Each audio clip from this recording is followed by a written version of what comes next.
The air is dead silent, heavy enough to crush your lungs, and the only sound you can hear is the frantic thumping of your own heart against your ribs. Across from you stands a man with a drawn sword, his eyes locked on yours, and he is not waiting for you to be ready. In this fraction of a second, if you stop to analyze his stance, you die. If you try to calculate the angle of his blade, you die. If you worry about whether you are good enough to be here, you die. This was the reality for a samurai in feudal Japan, where the gap between life and death was measured in the time it took to blink. But here is the part most people miss when they look back at history. The greatest warriors didn't survive because they were faster or stronger. They survived because they mastered a specific mental state that allowed them to bypass the human brain's addiction to overthinking. They called it ku no sekai, the world of emptiness. And while you might not be staring down a steel blade today, you are likely fighting a battle that is just as dangerous to your future, only the wounds are invisible. We live in the single most information-rich era in human history. Right now, you have access to every strategy, every mentorship program, every data point, and every how-to guide ever written. Theoretically, with this amount of knowledge, everyone watching this should be running a successful business, physically fit, and mastering new skills daily. But we know that is not the reality. In fact, for most people, the opposite is happening. We are drowning in so much information that we have lost the ability to move. This is the modern paradox. You are thinking about starting that business, but you have spent 6 months researching the tax implications before you've even made a sale. You are thinking about changing careers, but you've spent 3 years analyzing the job market trends until the trends changed again. You analyze, you compare, you forecast, and you convince yourself that is productivity. But it is not. It is paralysis disguised as preparation. And this is why the advice sounds right, but can still be dangerous. We are taught that being responsible means having all the answers before we act. We are told to look before we leap. But what happens when you spend your entire life looking and the ledge crumbles beneath your feet while you stand there? The problem isn't that you lack motivation. The problem is that you are suffering from a cognitive addiction to certainty. There is a statistic often thrown around that modern humans make roughly 35,000 decisions a day. Whether that number is scientifically precise or not doesn't matter as much as the feeling it represents. Every single one of those decisions drains your battery. You are constantly simulating futures that haven't happened yet. What if I fail? What if I look stupid? What if the economy crashes? This is the exact opposite of the samurai mindset. Miyamoto Musashi, perhaps the most famous duelist in Japanese history, wrote about this extensively in the Book of 5 Rings. He wasn't writing a self-help book. He was writing a manual on how not to get killed. He described the void not as a black hole of nothingness, but as a state where wisdom exists, principle exists, the way exists, and the mind is empty. He meant that when the mind stops chattering, the body can finally do what it is capable of. Most of us have forgotten how to access this state. We have been trained by schools to memorize, by corporations to mitigate risk, and by social media to compare our behind the scenes with everyone else's highlight reel. The result is a generation of incredibly smart, talented people who are terrified to take a single step without a guarantee of success. But guarantees do not exist.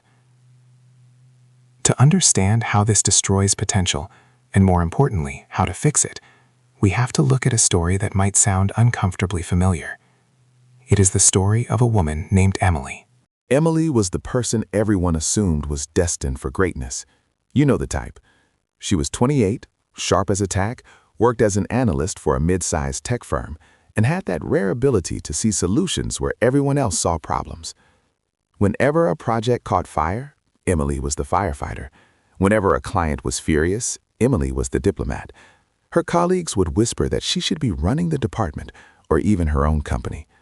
But Emily was stuck. She was stuck in a cubicle that was too small for her mind, not because she lacked the capital or the skill, but because she suffered from a severe case of analysis paralysis. Every time an opportunity knocked, Emily didn't just open the door. She inspected the hinges, checked the wood for termites, and researched the crime statistics of the neighborhood. A colleague once suggested she start a consulting firm. It was a brilliant idea. She had the contacts. But Emily spent 3 months building a spreadsheet. She modeled pricing structures, analyzed competitors, worried about logo colors, and read tax codes. By the time she felt ready to maybe print a business card, the market had shifted. Her enthusiasm had waned, and the window had closed. This pattern repeated itself like a broken record. A friend asked her to join a startup as a co-founder. Emily spent 2 months considering the variables. While she was considering, her friend found someone else, someone less qualified but more decisive, and the startup took off. Emily wasn't lazy. She was exhausted. She was working harder than anyone else, but all her work was taking place inside her head.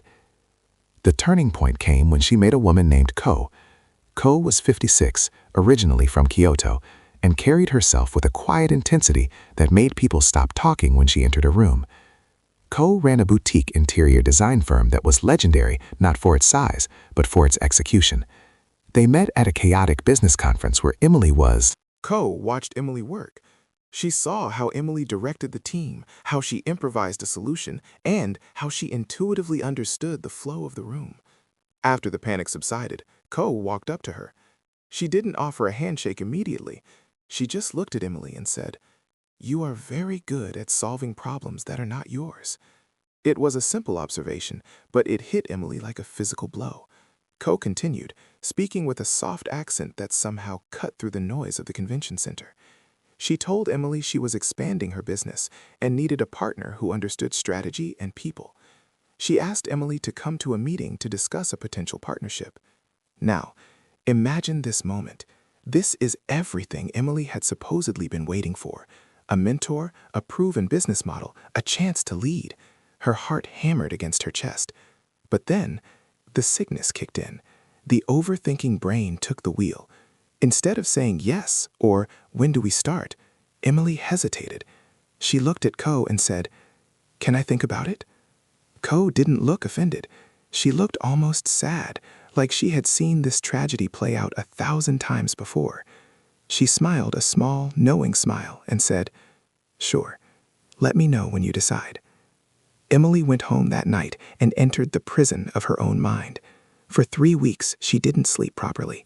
She built the biggest pro-con list you have ever seen. She stalked Ko's company online. She worried about her current salary, her health insurance, the commute, the potential for an economic recession, and her own imposter syndrome. What if Ko realized Emily was a fraud? What if she failed and had to crawl back to her old job? The questions multiplied like a virus. Every answer she found just spawned 2 new questions. She was trying to solve the equation of the future, but the future is not a math problem. It is a mystery. After 3 weeks of this torture, Ko called her. "Emily," she asked, "have you decided?" Emily stammered. She started listing her concerns, her need for more data, her desire to just do a little more due diligence. Ko interrupted her, not rudely, but firmly. "Let's have coffee tomorrow. I need to tell you something." They met at a quiet cafe. Ko ordered green tea. Emily ordered a triple shot espresso because she hadn't slept. Ko waited for the steam to rise from her cup before she spoke. She looked Emily dead in the eye and asked, "Why haven't you accepted yet?" Emily started her rehearsed speech. "I'm afraid I'm not ready. I'm afraid I don't know enough yet." Ko nodded slowly. "And when do you think you will be ready?" Emily opened her mouth to answer, but stopped. She realized she didn't have a date. She didn't have a metric.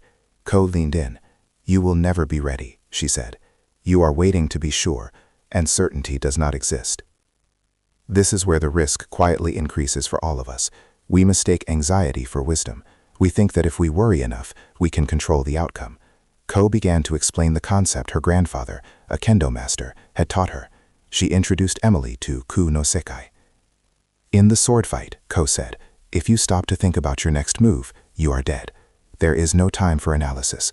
Your body knows what to do, but your mind is in the way." She took a sip of tea. "I invited you to be my partner because I saw your talent, but I also see that you are stuck. You are not stuck because you lack ability. You are stuck because you are addicted to thinking. Emily felt tears prickling her eyes. It was the truth she had been running from. Ko shared her own story of coming to America, terrified, barely speaking the language. She admitted she almost didn't start her company because she was analyzing the risks. But I remembered the void, Ko said. Thinking does not eliminate fear. Action eliminates fear. Courage is not the absence of fear. It is movement despite it. This moment in the cafe is crucial because it highlights the fundamental flaw in modern education. We are taught to gather information, then act. But in the real world, you often have to act to gather the information. You cannot learn how to swim by reading a textbook on fluid dynamics. You have to get wet. Ko reached across the table. You don't need to know everything, Emily. You just need to start. The path is made by walking, not by thinking about walking. Emily wiped her eyes. For the first time in weeks, the noise in her head quieted down. She realized she would never have the guarantee she wanted. She could stay safe and miserable, or she could step into the void and see what happened. "I accept," she whispered. But accepting the job was only the beginning. The real transformation happened when Emily had to unlearn 30 years of mental programming. This brings us to the most difficult part of the process, the awakening of the flow. When Emily started working with Ko, she experienced a massive culture shock. Emily was used to corporate America, endless meetings about meetings, 5-year plans, and rigid structures. Ko operated differently. When a client asked for a proposal, Ko didn't spend weeks agonizing over perfection. She created a prototype, showed it, got feedback, and adjusted. "It doesn't have to be perfect," Ko told her one afternoon when Emily was obsessing over a font choice. "It just needs to be plausible. We adjust the rest while we are moving." This terrified Emily. It felt reckless. It felt like walking on a tightrope without a net. But then she noticed the results. Clients loved the speed. They felt involved in the process. Projects that used to drag on for months were finished in weeks. Emily began to realize that her perfectionism wasn't a standard of quality. It was a shield she used to protect herself from judgment. If she never finished the project, no one could judge it. But in Ko's world, movement was life. 1 year later, the partnership was thriving. But Ko had one more lesson for Emily. She invited her to travel to Kyoto. "You have learned the business," Ko said. "Now you need to learn the source." In Kyoto, Emily met the people who lived in the Kuno Sekai. She watched a master potter who had been throwing clay for 40 years. He didn't measure, he didn't look at a blueprint. He just felt the clay spinning and let his hands move. "If I think too much," the potter told her, "the clay senses it and it collapses." She met a sushi chef who didn't use a timer or a measuring spoon. He felt the texture of the rice. He sensed the oil content of the fish. He told her, "Cooking is not science, it is art, and art is not thought, it is felt." And finally, she watched an elderly kendo practitioner. He was 70 years old, moving against a man half his age. The younger man was faster, stronger, and more aggressive, but the old man was winning. Why? Because he wasn't fighting the opponent, he was flowing with him. When the opponent attacked, the old master was already moving into the empty space. He wasn't reacting, he was simply being. This was the epiphany. Kuno Sekai wasn't about being impulsive or stupid. It was about deep, internalized trust. It was trusting that you have already done the work, you have already learned the skills, and now you must get your conscious mind out of the driver's seat so your competence can actually drive the car. But hearing a nice story about Japan and actually applying this to your life are two different things. You might be thinking, "That's great for a samurai or a potter, but I work in accounting, or I'm trying to launch a dropshipping store." The skepticism is natural. However, what we are talking about isn't magic, it is biology. And when we look at the science behind this world of emptiness, the implications for your daily life are startling. Modern neuroscience has finally caught up to ancient philosophy. Researchers have studied the brains of surgeons, elite athletes, and jazz musicians during their moments of peak flow. They expected to see the brain lighting up like a Christmas tree, firing on all cylinders, but they found the exact opposite. During moments of extreme competence and high performance, the prefrontal cortex, the part of your brain responsible for self-monitoring, doubt, and complex planning, actually shuts down. It goes quiet. This is a phenomenon known as transient hypofrontality. In plain English, it means that to be your best, you literally have to stop being you.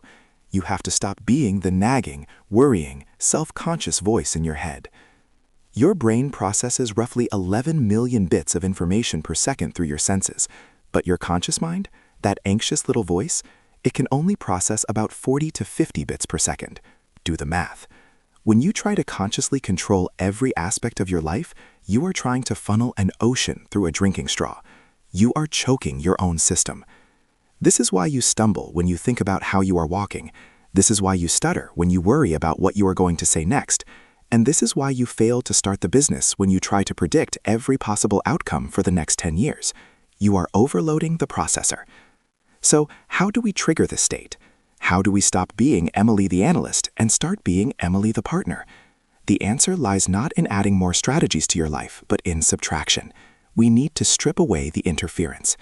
The data doesn't fail. Our interpretation does. We look at a challenge and we interpret it as a threat, which triggers the analytical brain to go into overdrive looking for safety. But safety is a mirage.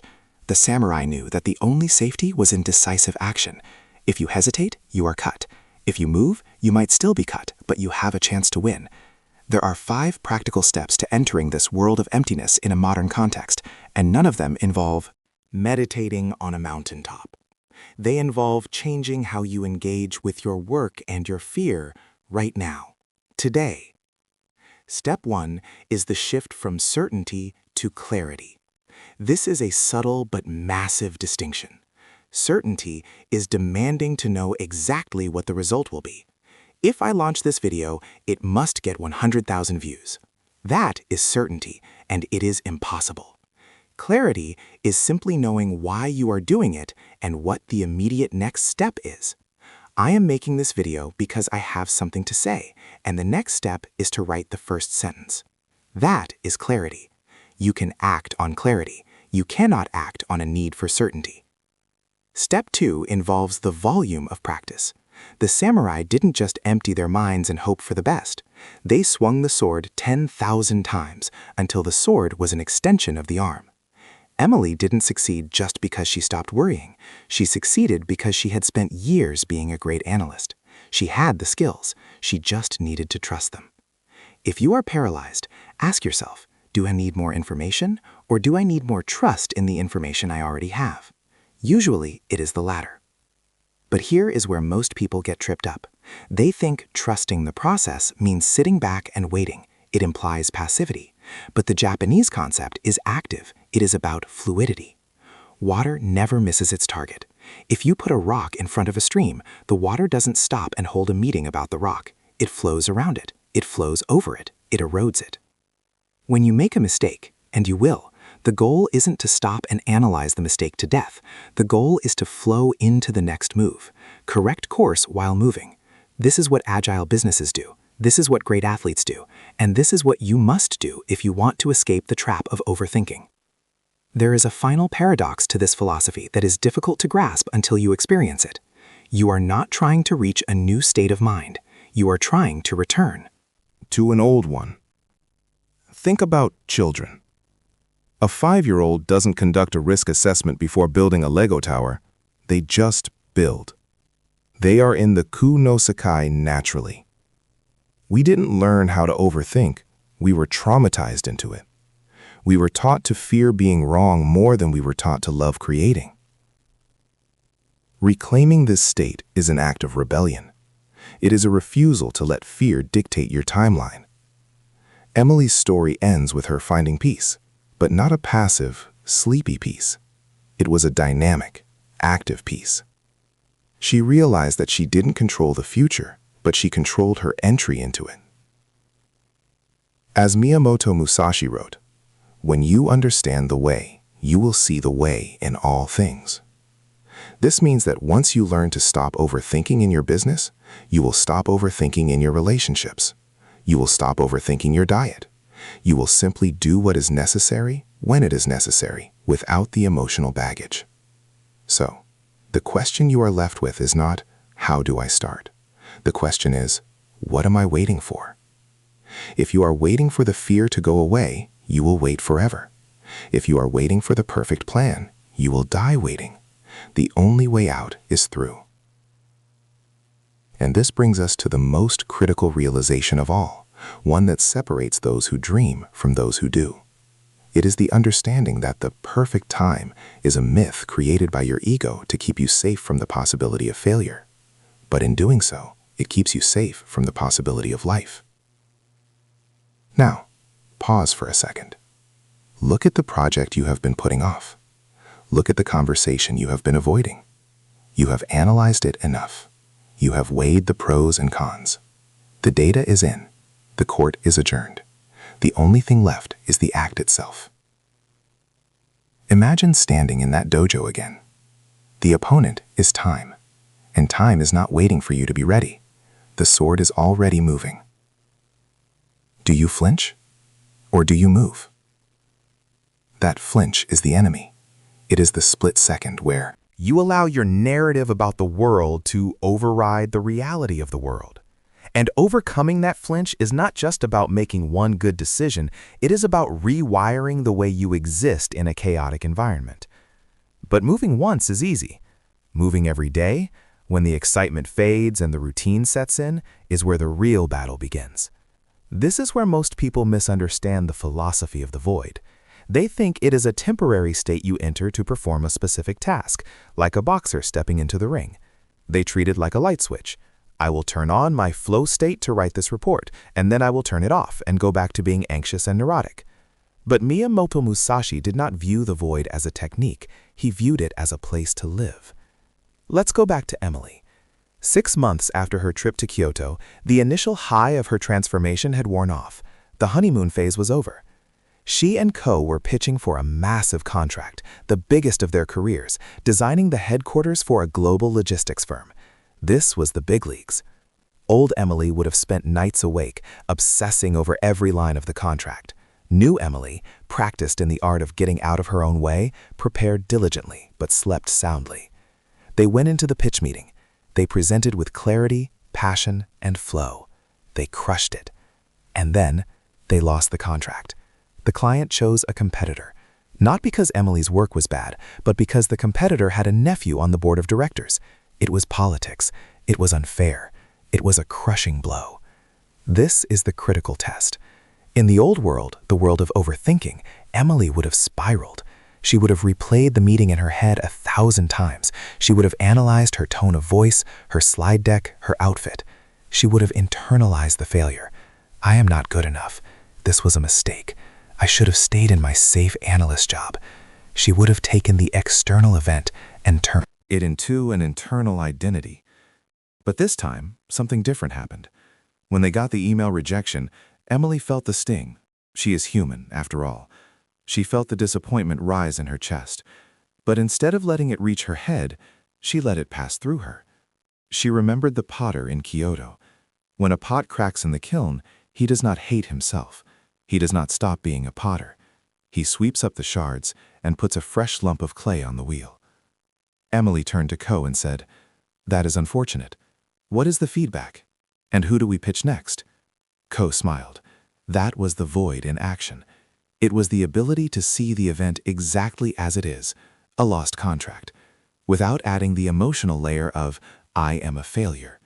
This is the part that most people miss. The void isn't about winning every time.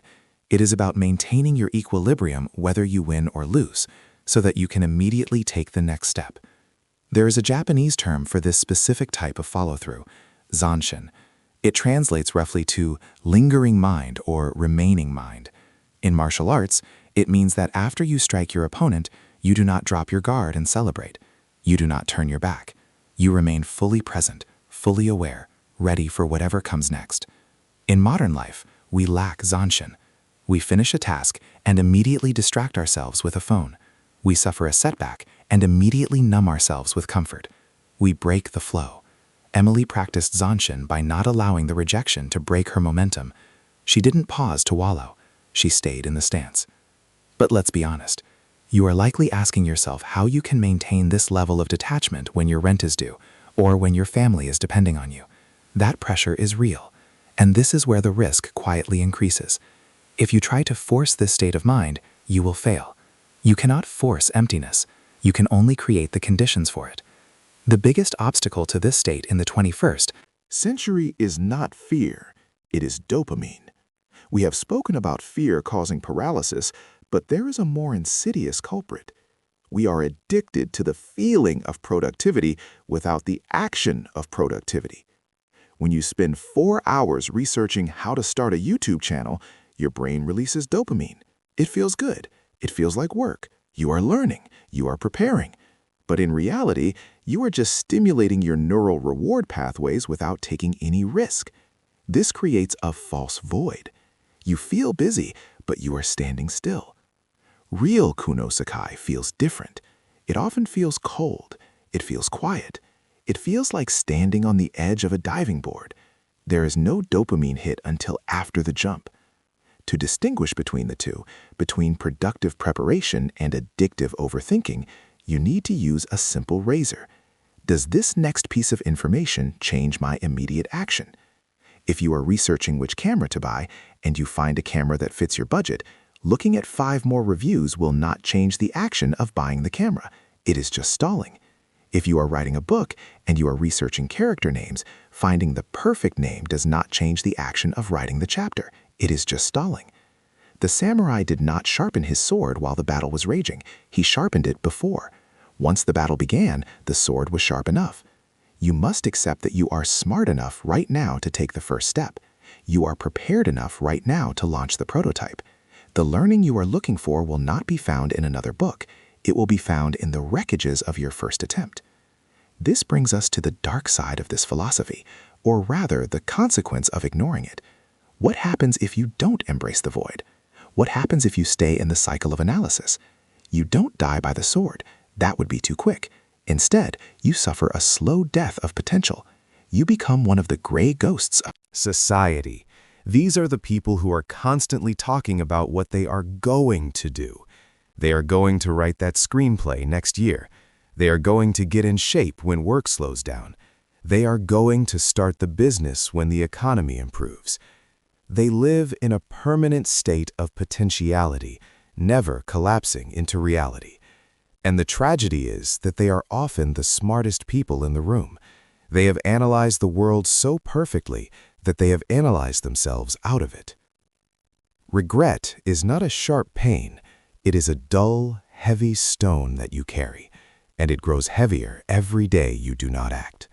The pain of discipline, of stepping into the void and risking failure, weighs ounces. The pain of regret weighs tons. Emily saw this path diverging in front of her. She realized that the safety she used to crave was actually a cage. By stepping out of it, she exposed herself to rejection, yes, but she also exposed herself to life, real, vibrant, unpredictable life. So, how do you integrate this into a daily routine? How do you practice Ku without moving to a monastery? You start by seeking microflow in the mundane. You don't need a sword duel. You have the dishes. When you wash the dishes, do you think about the emails you need to send? Do you worry about the argument you had yesterday? Or do you just wash the dishes? It sounds trivial, but it is the training ground. If you cannot wash a plate without overthinking, you cannot build an empire without overthinking. Practice total presence in small tasks. Feel the water. Feel the weight of the ceramic. Do it efficiently, without mental chatter. This builds the neural muscle of now. Then you escalate. You apply it to your communication. When you are listening to someone, are you rehearsing your response? That is overthinking. Stop. Empty your mind. Listen to the words. Watch the face. Respond only when they are finished, from a place of silence. You will find your conversations become deeper, more persuasive, and more authentic. Finally, you apply it to your great work, the thing you are afraid of. You set a timer. You strip away the distractions. You tell yourself, for the next 20 minutes, I am not a person with fears and doubts. I am a vessel for this task. And you begin. You do not judge the work while you are doing it. You just let it come out. You can judge it later. You can edit it later. But you cannot edit a blank page. The paradox of the void is that it is not empty. It is full. It is full of you, the real you. Not the you that was shaped by your parents' expectations, not the you that was molded by school, not the you that is worried about Instagram likes. When you strip away the noise, what remains is your essence, your intuition. And your intuition is far more powerful than your intellect. Your intellect can process data, but your intuition can navigate chaos. Miyamoto Musashi ended his life in a cave, writing his final scroll. He had fought over 60 duels to the death and never lost. He was an artist, a philosopher, and a warrior. His final instruction in the dojo, his path of aloneness, was, accept everything just the way it is. This is the ultimate antidote to overthinking. Overthinking is a rejection of what is. It is a wish for things to be different, for the risk to be lower, for the path to be clearer, for the guarantee to be signed. Accept that the risk is real. Accept that the path is foggy. Accept that you might fail. And then move anyway. Because here is the secret that the samurai knew, and that Emily discovered, and that you are standing on the brink of realizing. The fear never goes away. The warrior is not the one who feels no fear. The warrior is the one who does not let the fear make the decision. You have the information. You have the capability. The analysis phase is over. The time for looking is done. The world is waiting not for your perfect plan, but for your imperfect action. Step into the emptiness. Trust what you find. There. And don't flinch.